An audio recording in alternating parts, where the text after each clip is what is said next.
Okay, we have the hardware, but did we truly invest 150 just to use it like this? Absolutely not. I mean, it's like buying a Ferrari and putting bicycle roses on it. If we really want to get serious about domotics, MicroSD is our worst enemy. It's slow, unreliable, and breaks. But today the rules change because we bought the kit with integrated SSD. So what do we do in this video? Do you want to install Home Assistant directly on the SSD? So no more bottlenecks? We'll have more speed, we'll have the ability to load whatever we want on it.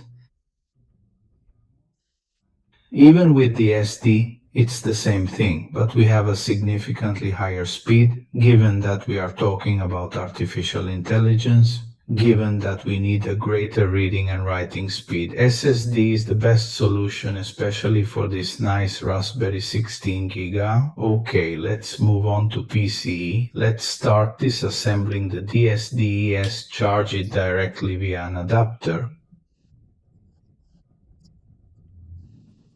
Follow me.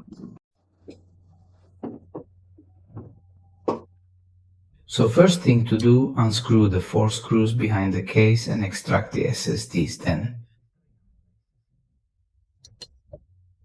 Next we go to mount them on the case, which is this here check case that we will connect to the computer via USB Type-C.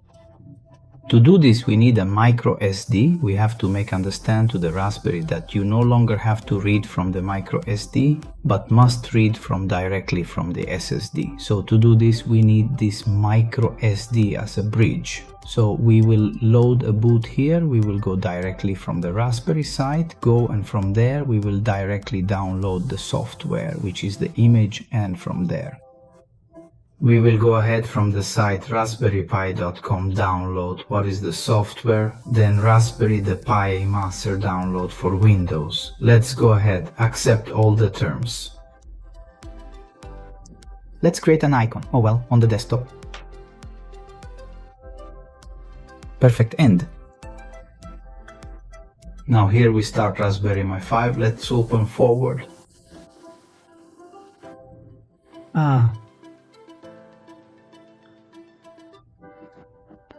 Proceeding with utility image bootloader and VMware USB boot. Now choosing the next step. Our MicroSD. Let's go ahead. Okay, let's erase everything. It will ask us to delete, it will clean the disk, it will clean the SD, it will write what is the perfect boot end.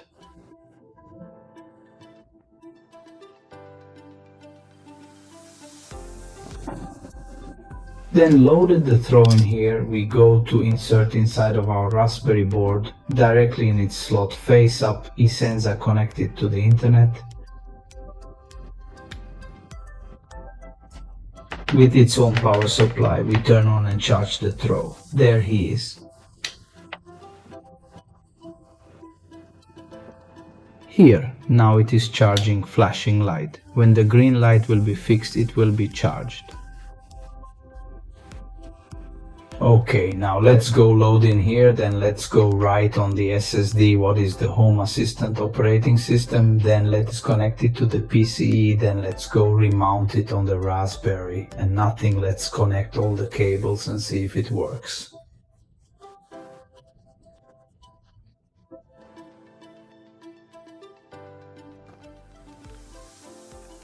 Node connected, we reopen the imager, we go to Raspberry Pi 5, then we choose other specific purpose.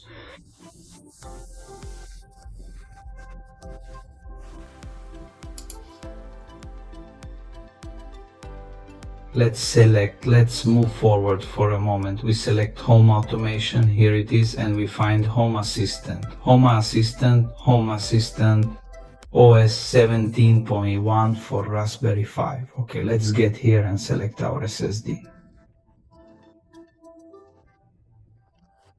Let's write something permanent, shall we? And now it starts with the installation of Home Assistant on SSD.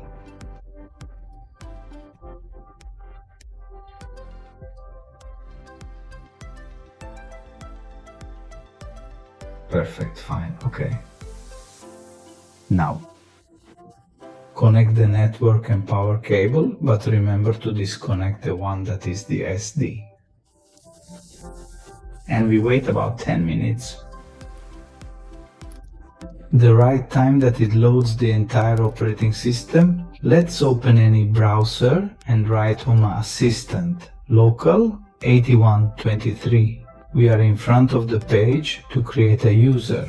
Let's start by entering our data, then username and password. The location of the house, if we want, we can check all four and move on here. Let's not install anything. Let's leave it as it is. Great, we are in. So guys, with this we conclude what is the chapter of the installation of Home Assistant on the Raspberry.